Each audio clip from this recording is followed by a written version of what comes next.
he'll be here.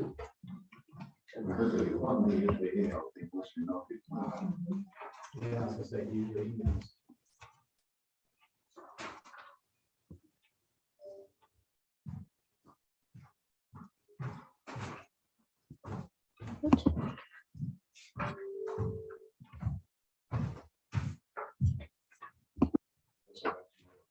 Bring up, Got it. Can I make this full or no? Yeah, if you want to.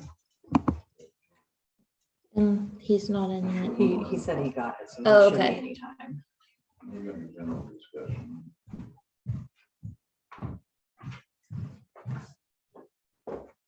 Just some recommendations to the city council if we can agree on them. It's pretty simple.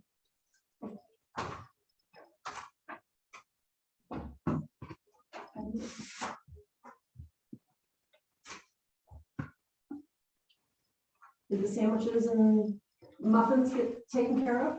At 2 o'clock, They were taken care of. well received. Well received. Perfect. Yes, they Well, were. the little ham sandwiches were quite good. I know, I just had 2 more. I took a couple home. Perfect. So I'm not fixing dinner. Have a sandwich.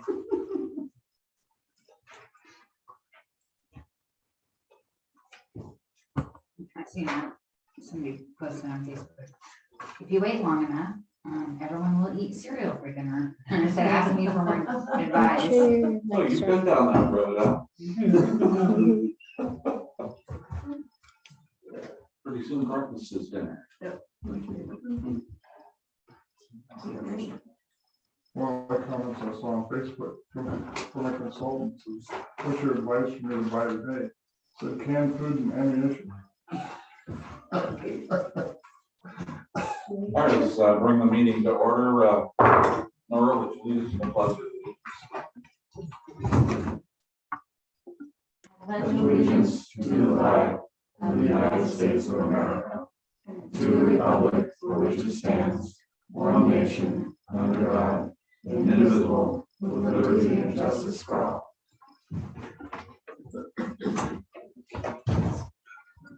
Well, I had a chance to read the meeting minutes from last week's no quorum meeting and the 428 meeting. I move that we accept those 2 meeting minutes. Take a second. I second it. It's been moved and seconded. Any discussion? All in favor, say aye. Aye. Opposed? Motion passes.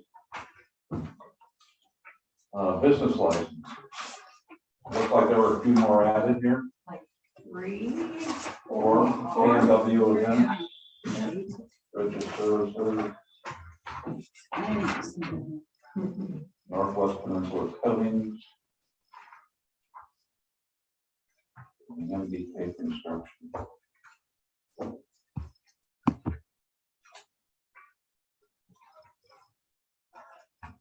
Any discussion on any of these? I don't see any issue. I just want a motion. I make a motion to accept these business licenses. I second it. All in favor, say aye. Aye. Opposed? Passes. Meeting is approved. The licenses are approved. Land development code for duplexes. The next item on our agenda. And apparently when we were doing the development code, we kept the 4,000 square foot lot minimum for duplexes. And I think there was some issue with that. Well, so with setbacks, it's almost not buildable. So it just seems awfully small to have a duplex sitting on 4,000 square feet. And I don't think that was our intent No, when we, and we had to provide parking. Yeah, the parking was the other issue. You couldn't get the parking for a duplex on 4,000 square feet. correct. We discussed that, yeah. Um, So it looks like, Devin, we need to make a recommendation for a change and then walk through public hearings. Yeah. Okay. Would you like one of us to reword this? Do you want to take a stab at rewording it? I can take a stab at it. Okay, 'cause I think it- Butchered if I screw it up. So I think, in my mind, we also need to talk about what that new number is. That we break this out into an A, B, and C in this section, with Mhm. duplexes being its own Part of it. item, correct? So the question is what do we expand it to? Well, I don't want to be exclusive and keep somebody from being able to build a duplex. But in order to accommodate the parking, I think probably at least another 1,000 square feet. I was actually thinking half again. Yeah, So 6. I was thinking 6 too, 6,000 square feet? for a duplex. Yep. And the other thing to this is, if you look at our land use codes, there is no provision for out-of-town duplexes. Lot sizes for duplexes in the UGA. So as long as we're on this topic, we should probably discuss what a duplex outside the downtown area needs to be. Because it's bigger out there. Well, initially, yeah, the, Lot sizes are, yeah, we went from, I think it was 6, is it 6 or 8 outside? Or 6. it's That's for outside. new ones. For- For new, for- I guess, new New lots. lots, new- Existing ones are the 4,000. Correct, Yeah, Without a single family. Yeah, yes. right. So the question is whether or not, if we go with 6,000, is that appropriate for outside the downtown area? Or does it need to be bigger still? I think, well, I'm sorry. sorry, the main question to identify there is, are we certain that there's gonna be enough space for parking? And if we can be sure of that, Mhm. then we probably go for 6,000. We want to be sure of that first. Well, I mean, the idea of going with the bigger lot sizes out of town is to not create the homes, right? To have some setbacks, to have some yards. So in doing that, you would want the duplexes to have a little bigger of a lot than the single dwelling in the UGA. Yeah, I would agree with that part, yeah. And that's what we're discussing, right? In the UGA. So if we apply a half again to those, then we're looking at 9 outside. Yes. When I built my duplex in 73 up there on 6th and Hemlock, I had 1,980 square feet, 2-bedroom, bath, kitchen, laundry room. Then I added on the garage and a rumpus room on the back of that, which gave me another 1,000 square feet. So I had, roughly about 3,000 square feet in my duplex, and the street was wide enough to park on. Plus I parked the car in the garage, plus I parked the car behind me, in case I had to. But what's that lot size? What is the lot size that that duplex is sitting on? I had actually 3 lots on there, and I don't remember, I think it was 150 by 140, if I remember right. Do that now. And, like I said, it was 1973 when I built it. And it's still there What today. was the dimensions again? Was it 150 by 140? Well, I think the sidewalk I had to put in was 150 feet long, and I had, So that's 2,100 square feet. 21,000, I'm sorry, 21,000. 21,000. yeah, I had enough room, I had enough room in there in my duplex. Right, but I think what we're talking about is lot size here, as opposed to dwelling size. Yeah. So, Okay, so so I was just giving you an idea of what mine Right. was, my footage in my duplex. And I had plenty of room, plus the street was wide enough to park. Anyway, we're talking outside of town. Well, so what I'm thinking about when I'm talking about the UGA is somebody coming in and doing a development and putting houses where, I mean, they touch. And so we don't want that. I mean, we want it to be in town. You're not gonna like tear down houses and do that because there's already existing structures that you might work around, you might add houses in. But we're out in the UGA, we would want it to be bigger than we would want it. I understand. The lot size, Yeah, I think, is where we're going, or at least that's, but it's also like Steve said earlier, the street size too. yeah. Streets are gotta be, Yes. because you get all those houses, they're gonna have company or whatever, party, they're gonna park. Especially like a cul-de-sac. Oh, yeah. You know, and a lot of these developments, they wanna do these cul-de-sacs, well, you get, now if you do a cul-de-sac of duplexes, then the parking gets really crazy, so. Well, you want to do 6,000 for downtown and 8,000 for out of town, or 9,000 for out of town? Well, it's cleaner if we can say that it's half again of the current established size. That would be 9. That would be nice. And that's what we did with the single dwelling lot size as well, was half again, because it's 6,000 and ours was 4. Correct. So that is clean. That is Yeah. clean. Yeah. I don't think we need to make a motion. on that, I make a motion that we make the UGA lot size for duplexes half again the size of the single dwelling. As well as half again for it. Yes, but- as well as half again for them, sorry. I'll second that. All in favor, say aye. Aye. Opposed? Right. So Devin, let me know if you want me to tackle it. Okay. Next item on the agenda, development agreements. And I know it's been kicking around for quite a while.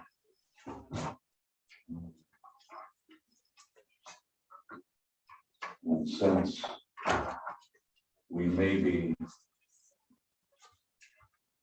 looking at development agreements on some subdivisions that are presently in consideration, I think there was a recommendation to be made to the city council. I think Eric gave you a copy of our recommendation. The blue one. Yeah, we haven't passed this yet. Pass it along. So, yeah.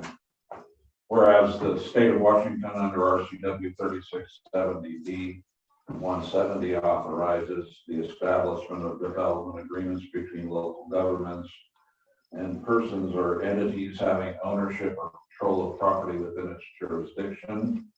And whereas it is in the best interest of the city of Toledo to implement development standards, recover costs or impacts to the city associated with development properties. And whereas it is in the best interest of the persons or entities controlling said properties to have a commitment from the city as it pertains to the development of properties, City of Toledo Planning Commission recommends that the city council adopt a policy that any new development not yet approved and consisting of 10 lots or housing or more of housing units be subject to a development agreement between the city and the developer. For the purposes of this policy, all construction to be phased would be counted as the total number of lots or housing units in all phases. Well, I make a motion that we move this forward for council's consideration. I second it. All in favor? Aye. Opposed? The motion passes. The second recommendation was with regards to less than 10 lots. And it was at that time when we were still discussing the fact that the planning commission wanted to get eyes on smaller subdivisions that didn't quite qualify for a development agreement. And the recommendation that I put forth here, or at least wrote out, and is under consideration. Whereas it is in the best interest of the city of Toledo to implement development standards and enforce regulations under the City of Toledo Land Development Code, the City of Toledo Planning Commission recommends that the Toledo City Council adopt a policy that all new construction of 1 to 9 lots or housing units that will require a new sewer or water hookup be reviewed by the City of Toledo Planning Commission prior to making a recommendation to the City Council for approval. And we had discussed that. It does not mean somebody's adding a roof or somebody's remodeling the bathroom or somebody's adding a room in the back of their house.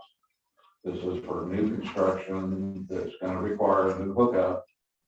We want to get some eyes on that before we get the go ahead. Any further discussion on that? Well, let's make a motion so we can actually discuss it. So I make a motion that we, again, pass this recommendation forward for council's consideration. I will second that motion. Discussion? So, I'm just reiterating, this comes to us and we just make a recommendation on it. We don't. Yeah, I think It's we get just some another eyes. step in having sets of eyes on it. That's what we're going for. I believe Devin, correct me if I'm wrong, but this will come in as an application that we'll get a chance to review that and then send back if it's incomplete, send back if we have questions. Mhm. And, Like the business licenses. Okay, perfect. That's all I just wanted to, So, go ahead. Well, my understanding is this is a little bit of a response to the confusion around the St. Helens. Because they've been going back and forth with the city council and the planning commission didn't know anything about what had been discussed there. And so it's redirects it to the proper channel, so it comes to the planning commission first, and then on to the council. Right. But I think, yeah, in general, I think the intent is just to have more eyes on the fact, on these types of things that are coming in, because we are going to be growing. I mean, there's just no doubt about it. So just having more sets of eyes, just makes sense. But I think, Devin included this decision flow chart as part of this discussion, because it does fall under the city clerk's jurisdiction. We have short subdivisions and boundary line adjustments, which are all revolve around potentially new construction. So, and I'm not sure how to change this flow chart, but I think what we're saying is that before the city clerk approves these, we're wanting. we'd like an opportunity to put eyes on it. So before it's signed off by me and Mike, you guys review it, see if anybody missed anything basically. Correct. And then it gets approved. Yeah, and one of the things that came to my attention, and speaking with the county, is that this Lewis County Community Development Form that we fill out, Yeah, they do not check that. no, they are assuming that They we assume that we check checked it, everything. and we'd like an opportunity to go through that. I think this is appropriate based on this discussion, but again, using the St. Helens situation as an example, a lot of these applications don't have a whole lot of context. And at least our city applications, it would be great if we had just something on those applications, a couple of sentences of what the end result intent is. Because in the pile situation, there was talk of alley vacancies with really no context. And then now we were in lot line adjustments with no context. And I'm wondering, again, when someone walks in, it's like, just, can you tell us what you plan? Yeah. It doesn't have to be extensive. It's just, I'm planning on putting Yeah, 13 So, like, houses on lot- 4,000 square feet. yeah, like the lot line adjustments or boundary line in those short plats. So that application that's in here right now,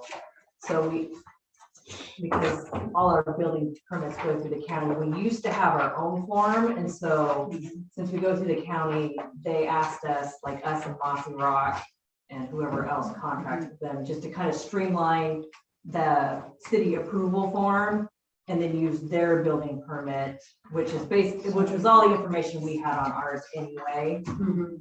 But we do have our own applications for boundary line adjustments and stuff like that, so we can add it to That's the what ones that we make, I I'm guess. sorry, that's what Okay. I'm not talking about the county, I'm talking Okay. about the city. So, so the short plat subdivision, Yeah, boundary line adjustment, short plat lot line adjustments. Yeah, I see where you're getting at. I know that we have, recommended approval on a previous, short plat where 2 lots were split into 3 with On Pine, yeah. with actually no idea of what their intent was after the lot line adjustments. Okay, And it'd be kind of nice if there was something that gave us that intent. so like, once it's done, then What are you doing? then what is your plan? And they fully have to know that then they're gonna have to come back to planning commission when they go for their Right. building. Yeah.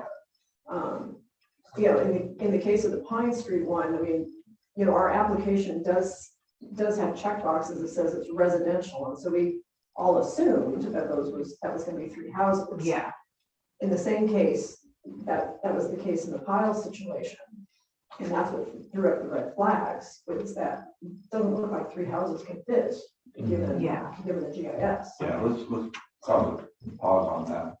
I'd like to introduce to the meeting, Tom Johnson, who is assisting us with planning and forward planning stuff. And maybe you want to speak to this and to the next item on the agenda, which is the Red Rock situation. Clue everybody in as to. Yeah, I guess listening to the discussion, it is very unusual for staff to approve a short subdivision of any size. Usually those are planning commission approvals or hearings examiner approvals. Most of the time, planning commission approvals. Staff makes a recommendation to the planning commission based on the code. Planning commission reviews the recommendation in the application. And then if there are any dedications, council needs to hear that. If the plat requires additional right of way or any property given to the city, planning commission and staff can't accept that. The only body that can accept something that's given to the city is council. And so for a final plat approval for a short plat, oftentimes those will go to council for final acceptance before they're recorded. Also, if there's public utilities or infrastructure, those are often built by the developer and then given to the city. And those also need to go to council for acceptance. So the discrepancy that I'm hearing though with this idea is that you want to review everything up to 9 lots, but your short plat currently says 4 lots is a short plat. So you'd be reviewing some you review subdivisions anyway. And those are already under the open public record would be in front of planning commission. So anything over 4 lots you'd review anyway. That comes to you as the hearing body. You make a recommendation to council, and council adopts your recommendation or modifies it. But the public hearing happens here. That's the current process that you have. Anything over 4 lots comes here for hearing, and then you make a recommendation to council. Council does not have a hearing. They review the record that you all forward. They can take input on things that are already in the record, but if the record is incomplete, they get to kick it back to the planning commission to do another public hearing. They're not a public hearing body. They're only taking the closed record hearing and reviewing what you all are recommending based on the record. They can change your recommendation, but only based on the record. So with that, I just wanted to help to inform that discussion a little bit. Happy to answer any questions that help you all out. I think you're headed in the right direction, but you should definitely be consistent with the 4 lot and the 9 lot. So either change your short plat to allow 9 lots with a short plat and then say you want to review that, or keep it at 4 and then say we want administrative review over that. You already have that. Your current code says the clerk treasurer circulates it to public works, planning commission, and others for comment, as well as boundary line adjustment. So that's already in there. You get to comment on it. But you're not a hearing body on it. But I would recommend that you change it so that you are on short plats. Well, I think at a minimum, instead of actually going through and dealing with the actual regulations that we have in place, I think maybe we change our wording on our recommendation, which is 1 to 4. Because 1 over 4 is going to come to us anyway. So in this particular recommendation, new construction of 1 to 4 lots Okay, that makes would sense. be And then change. maybe consider designating yourselves as the approval body for that rather than the clerk treasurer. So rather than, and then, so that way you all get to review staff's recommendation and then make the decision about approval. And then if need be, that could get forwarded to the council, or on a short plat, you could be the final approval body if there's no dedications. Okay, So do you have that, Devin? I believe so. I can talk with you more about it. So Because they get 4 and above goes to you guys already. We're changing it from 1 to 4 to go to you 2. So I think that's the Right. short Short, subdivision. okay. So would take on the planning commission well, the question is, does it go before city council? If it has a dedication, it has to, because council has to accept that. Right. But if it doesn't, then I think you all could approve the land. Most of our decision. short plats do not probably involve dedication of anything. They're just But a they, reassignment of lot lines. but they may in the future, they likely would. I mean, They would. and even in town, if you have unbuildable rights of way that currently access it, you may require the applicant to, if they're gonna short plat it, you may require them to put a public street in there that accesses more than 2 lots or something. Okay, so what we're recommending. It's almost a second motion. Or I guess you can amend your first motion. Let's amend it first. Yeah, so amending the first motion, we are also would like to include short subdivisions coming before planning commission for a recommendation to city council decision. Well, That's the easy way to handle it. okay, I mean, it'd just be a consent item for you for the most part. yeah, Correct. Right. okay.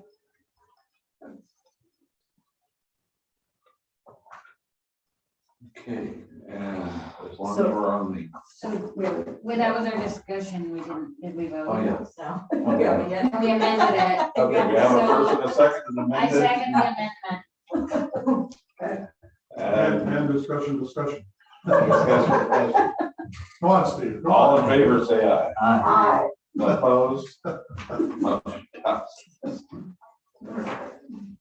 I can't be like you. We not only have more eyes, we have more ears. She's so calm and cool.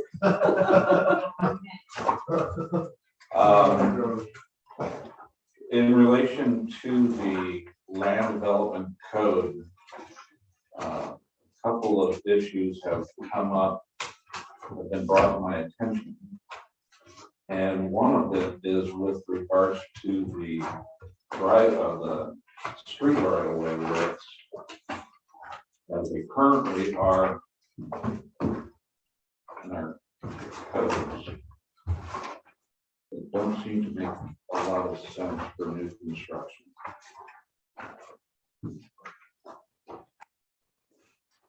And primarily, I'm talking on the land, it's page 41. And it's section 10 design standards and table 2 minimum widths.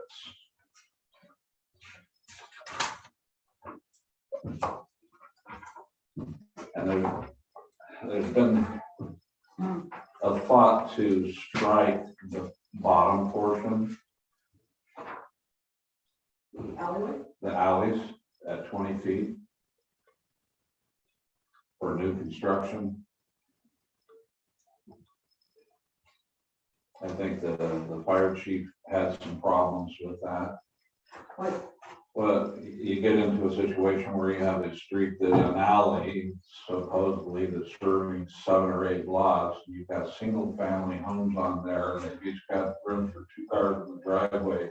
And then somebody holds apartments for a party. Yeah. And then everybody's parking in the street, and somebody had a heart attack, and fire crew and medical personnel can't get in, and that's not what we want. So I'm go ahead. Sorry. I'm just thinking that in this particular instance, for new construction, we strike alleys from the code. My take is that, I mean, there may be a situation where an alley is appropriate. I think the conversation today really was around 30 feet local cul-de-sac access.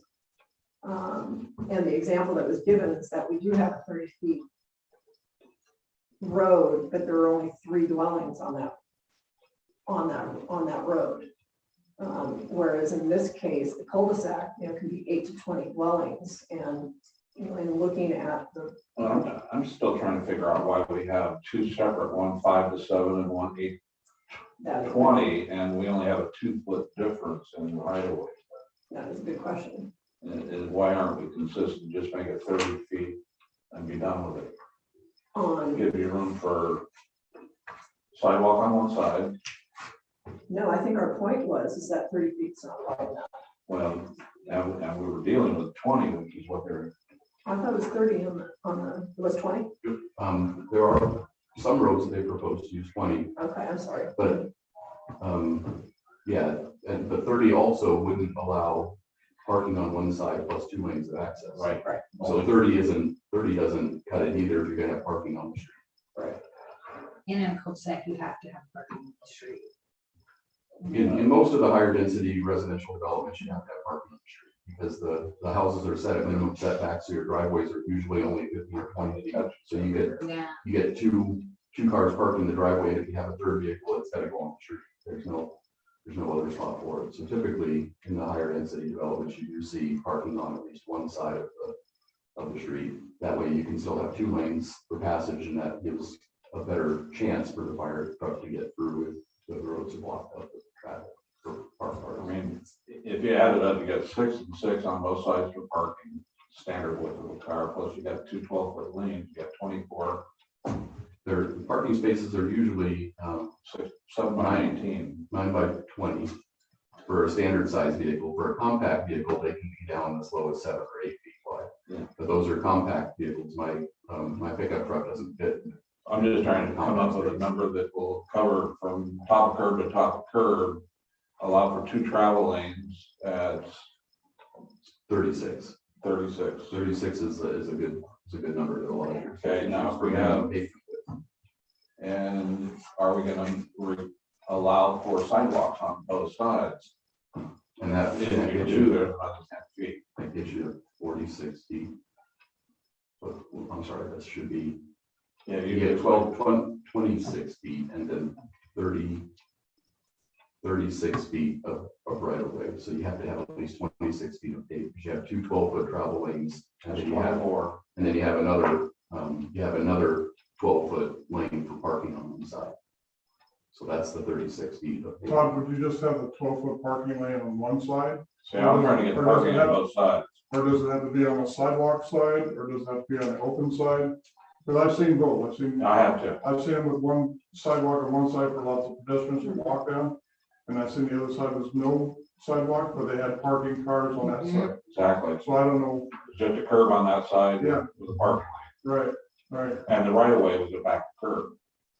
right. I think it was like, it was at least 36 feet wide in the place I saw. It's a new development up there in Monte Lacey area. I think it would depend on how many houses were going in said land too, on how Sure. much sidewalks you're gonna need and parking you're gonna need. I mean, if there's only, Well, I think that's what this Yeah. kind of points to, is the number of dwellings Yep. on a yep, particular. and I think that matters. Well, you can certainly have different street standards to apply for different number of homes, or you already have that in your code for some of those, the cul-de-sacs you were pointing out. It would be really good to be able to get some information from Mike Johnson on this too, because as a reviewing engineer, he's seen a lot more street sections than I have. I've seen a lot of these in different subdivision applications, but that's more his thing than a planning thing. I'm just commenting based on what I've seen in subdivisions, but he's the technical expert for what a street section should look like. I think the grand new one right now would be Lower Winlock, that they're putting in multiple houses right now with development, and they're 2 stories high. I think I could hold my arms like this and touch house to house. But, That's not very wide. I probably built 500 subdivisions in my time. And our standard residential right of way to right of way is 40 feet. Okay. That particular development that you're mentioning, I believe has alleyways though, associated with it. I know, they got all the roads in. I think there are alleys I don't know if they have behind. alleys. I think, I haven't been over to look, but Anyway, they're gonna stack them in there like cordwood to get more money out of the but I property. think that's the reason they're getting around the street width, is I believe there are alleys in there, Okay, I think. So the alleys are usually a secondary access. You don't usually use an alleyway as a primary access to a residence Oh, I because they're just not. But as a secondary access, if your code is going to require garages in back of homes, then you have to have an alley stack to provide access.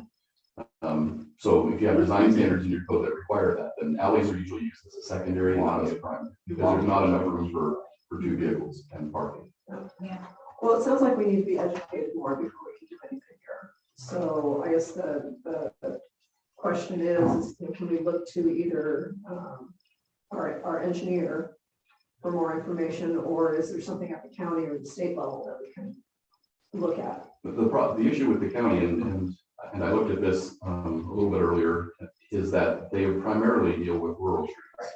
So in an urban environment, usually you want streets with curb gutters and sidewalks, but out in the country, out in the rural area, it just doesn't make sense. It's a lot more, it's a waste of pavement to put down sidewalks out there, and it's an impact on the environment. It's better just to have roadside ditches. And as long as you have 2 travel lanes, those are the county road standards. I'm just looking at, for who's doing the most building that is actually an urban area, probably the city of Vancouver. And getting a copy of their standard and specs for street construction might be helpful. You could certainly supply those to the planning commission for your review and as input. I think in a lot of cases, the city of Vancouver may be a bit excessive because they're a higher density community than what you all are. So, but where you're growing and getting to be that, you might look to that in the future for some of the street sections. I know a lot of their residential sections are very wide. A lot of cases require, parking on both sides and that sort of a thing, plus the sidewalks and bike lanes and others. I don't know as all of those would be appropriate, but it would certainly help you to see the difference of what's out there. You could also look and see what ELSA does. Longview, you can look at some of those jurisdictions as well to see this clarity. And then maybe get a recommendation from Mike, have him write up a recommendation for what your minimum street section should be. Yes. What about even looking like city of Mappamine or Chehalis, because they're more comparable to our size than the city of Vancouver? I'm just looking at new construction that they had. Oh, yeah. Mappamine's had massive new yeah. construction, Actually, Navigline would be interesting. Probably. right? That's, I mean, They do, they've got on both ends of that. yeah, it's going crazy. Multiple houses in there. So we're talking about arterial streets, correct? We're talking about neighborhood collectors and circulators. Yeah. The arterial streets are very, very large. Okay. Those are, Well, according to Vancouver, their arterial streets are 36. 36. And our local access, yeah, cul-de-sacs have to be 36. Well, the other issue with cul-de-sacs, is, depending on what type of fire apparatus your department has, can they turn around in a cul-de-sac? And that a lot of times will drive the radius for those cul-de-sacs. And it's those technical things that's why I'm suggesting you get. Well, I think that was something we asked earlier, was get some input for that, right? That's right. And I think that we're going to get input through the development applications that you all have in front of you now. Mike will provide input for those. You might find that useful to update your code. Because some of those things just can't be approved for public safety reasons. So why don't we hold Well, on? I recommend tabling this until we're more educated. You all meet once a month. Right. So by your next meeting, I'm sure we can get you something back. Yeah. Once a month. Once a month. Yes. Third Thursday. Okay. Unless something is pressing, and then we do a workshop or a special meeting. Let's see. Construction application, since the Denver meeting, do you want to give a brief presentation of where we are to the rest of the planning commission on the Red Rock situation? And Travis is also. Travis is on. To introduce The himself applicant's to you guys. on there. You might talk for a minute about the project so you all know what's coming. Very good. If that's okay. Yes. Yeah. Travis. Hi there. Trying to get situated. Yeah, thank you. Yeah, can you hear me okay? All right, so yeah, appreciate the opportunity to talk. I'm out of town, or I would have liked to have been there in person. I'll join one of your future planning commission meetings, but I'm with Windsor Engineers and I'm representing Red Rock Construction. Red Rock Construction is proposing to do a single family residential subdivision called Cowlitz Meadows. And the Cowlitz Meadows is within the existing city limits alongside Toledo Vader Road. And Red Rock is a local home builder, the Toledo address. They are building a lot of houses over in Grand Prairie in the city of Winlock, but they're looking to come over to the Toledo side and build some housing. And we have submitted an application, and we got some good initial comments back from your planning consultant, your engineering consultant, staff, and a couple of the planning commission members were there today, I believe, and the mayor. So we are in the process of providing some supplemental information to address the questions that came up today. And once we get that in, then we're looking forward to planning commission review and the SEPA public comment period, and seeing where it goes. I think you'll find Red Rock to be a great local business partner. Their employees live in the area, and they are very supportive and wanting to have a great community. And we have had a chance to look at the pretty new City of Toledo codes, and we've been trying to develop our game plan to meet those codes and provide a good subdivision that would be a great place to live.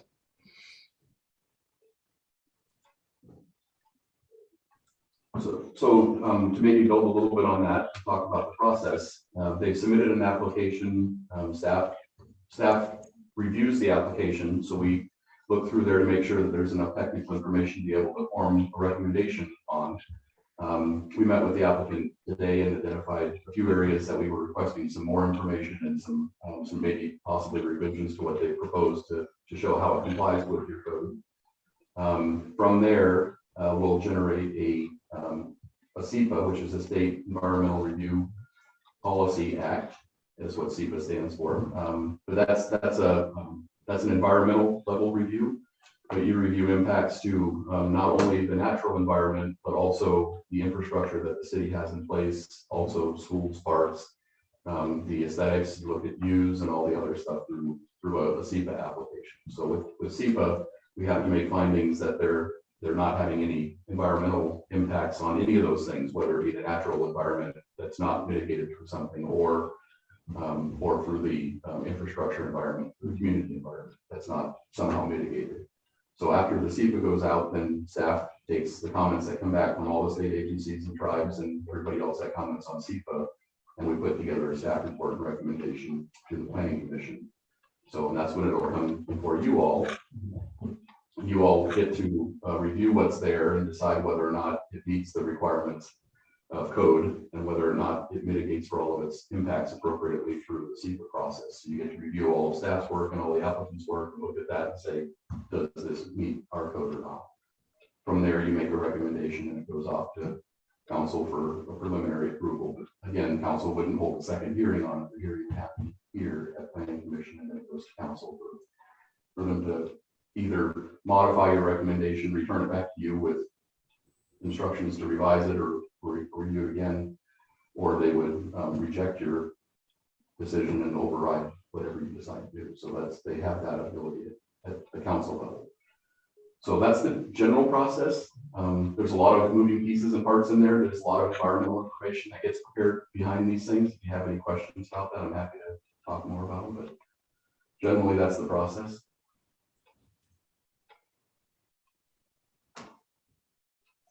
That's very good. Thank you very much. Sure.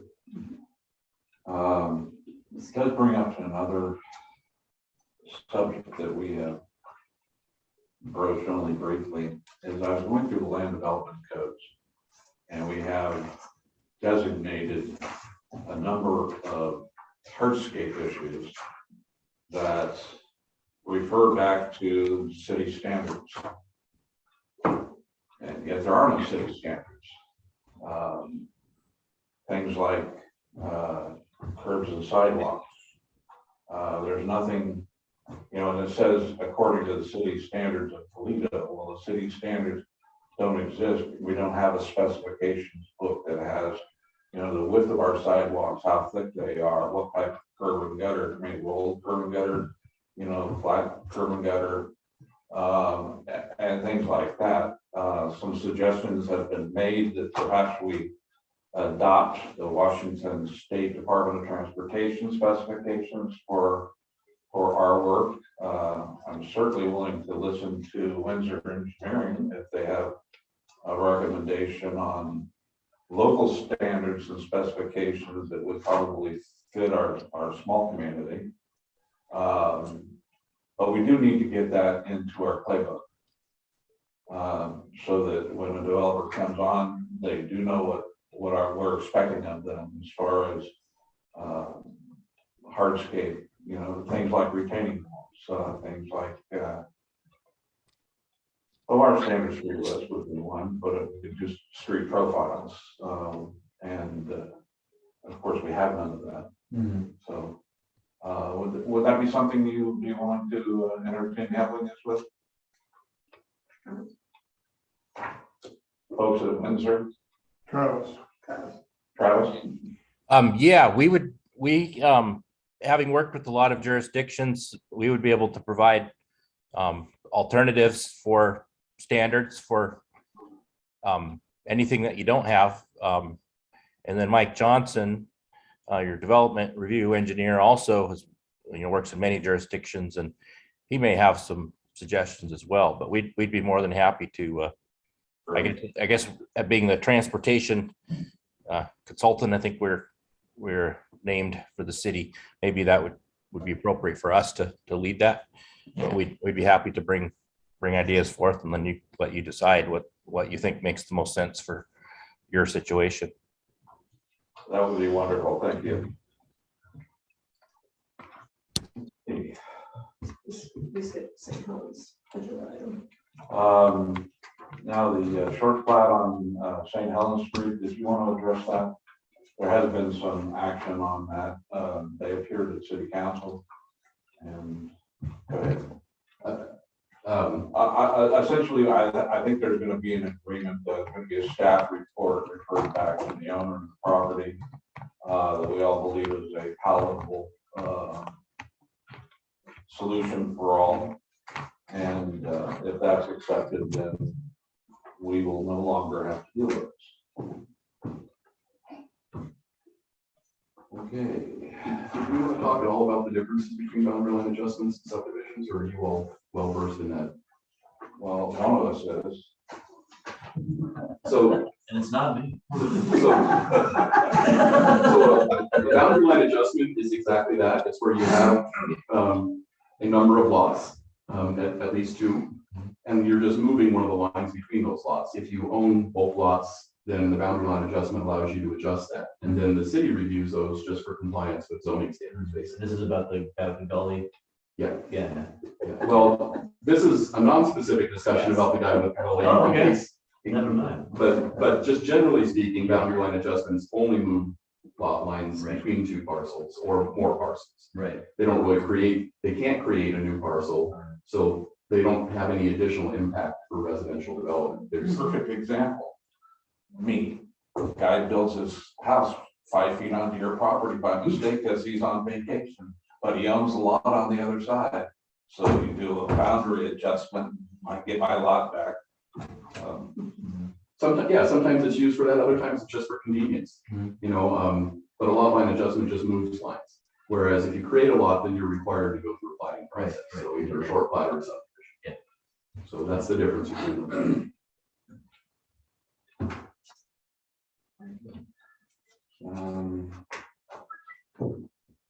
Any other general discussion? Oh, we have number 8 on the agenda, Yeah, it was. which I had questions about. Oh, yes, the Edinburgh Committee meeting. Yes. So, Devin, are you thinking that one of us should be at least listening to these meetings moving forward? It might not be helpful. One of our planning commissioners can attend. They only Okay. allow one of them. Okay, And I guess so we would know what's going on. Winlock had an application, an UGA application I see in, that, yeah. but there was an email sent, I think yesterday, that they've withdrawn their application, so that's not on there anymore. That's interesting. Yeah. So, I mean, obviously we missed yesterday's meeting, but the June 1st is coming. Which looks like it's also public comment. You're gonna be in They're Canada. at the courthouse. So, Commissioners, Yeah. does anyone want to volunteer to, what time is it? 1 to 3 on June 1st? Can multiple commissioners zoom in, or you got So, only one normally I- can? I think only one planning commissioner from each jurisdiction city can attend.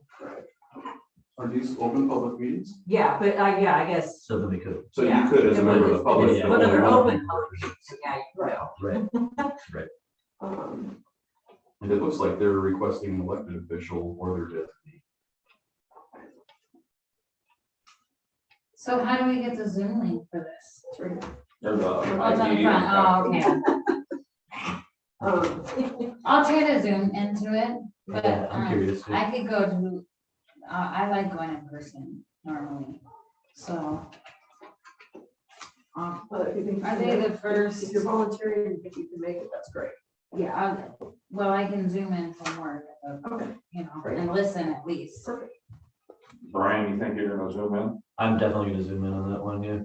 But I won't be in person. I believe I can be there in person.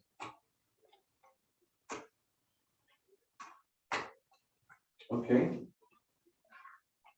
And then I guess as long as the 3 of you are cognizant has to be cognizant of you. of not discussing, and, Well, I guess if you guys are gonna zoom in. right, then you're not together.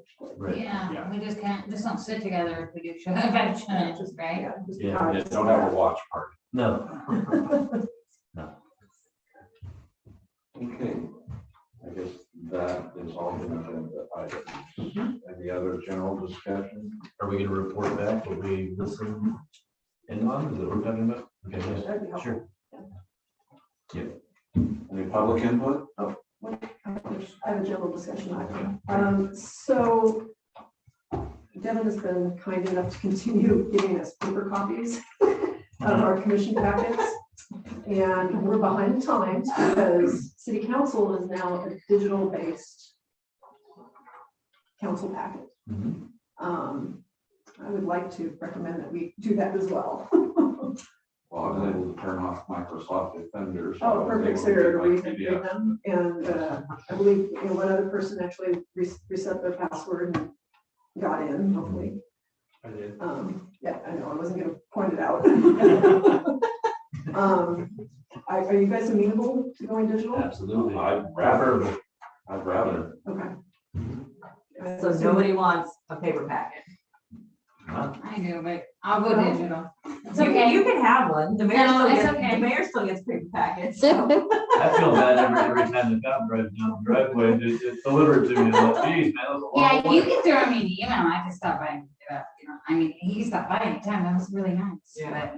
but. You can still have a paper one if you want, and I can do the rest digital, and Okay. that's fine. Cause I still have to, I mean, I still I make a mean, paper copy for our files, so. Okay. I would love that. Did you make a motion?